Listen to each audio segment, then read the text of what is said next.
All right, well, good morning. It's Friday morning. We are kind of out taking a little bit of a walk down the street from our house that we've rented.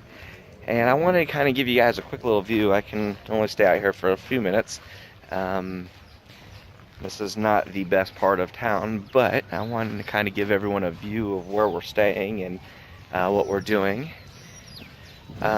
This community here, Santo Domingo, there's like many communities here in Ecuador. There's the haves and have-nots, and we are right on the edge, right on the border between kind of both.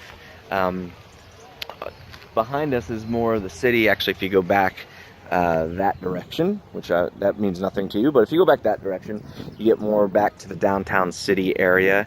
And then we're kind of right on the outskirts of that. So we're on the main road right here, and then behind us is this large community down here, and this is part of the Santo Domingo slum area. And we are ministering to some of the churches that reach out into this area, and ministering to some of the pastors that are reaching out to this area.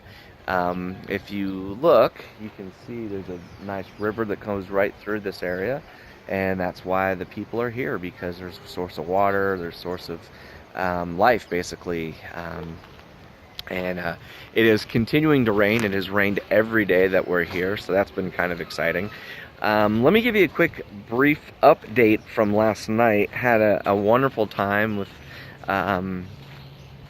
here at a church. We preached. It was a smaller church. It's one of the smaller ones I've been at since I've been in Ecuador. But God did some really cool things. We had an older woman who came forward, and she had a lot of pain in her knee. I mean, I make the comment that when she walked up like Yoda, because she could barely step. And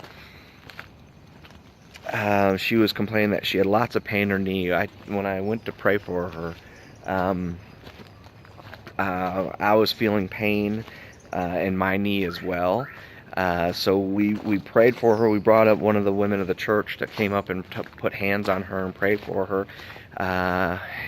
The first time we prayed for her, we asked her, she said, "No, it still hurts, it still hurts." And I was like, "Yes, I know, it still hurts." So we prayed again, and for me, the pain was completely gone. She said the pain in the other knee was gone, but this one was still there a little bit.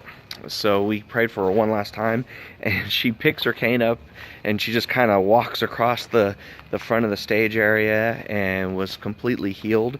And just an amazing thing. Just grins ear to ear. Her daughter came running from the back and gave me a big hug, and so that was pretty awesome.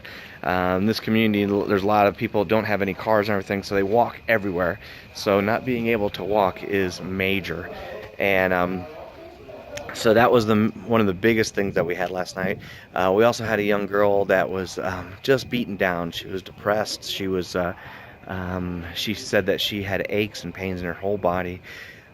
Prayed over her, not for the pain in her body, but her mental state and her physical state and spiritual state.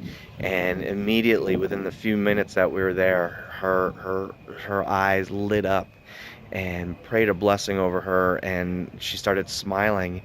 And I said, "How do you feel now?" She goes, "I feel wonderful." And my interpreter Gustav said, "Well, is there any more pain?" And I knew the pain was secondary. The pain was nothing. It was the emotional thing. It was the spiritual thing inside her that needed to be addressed. And gosh, what an awesome thing.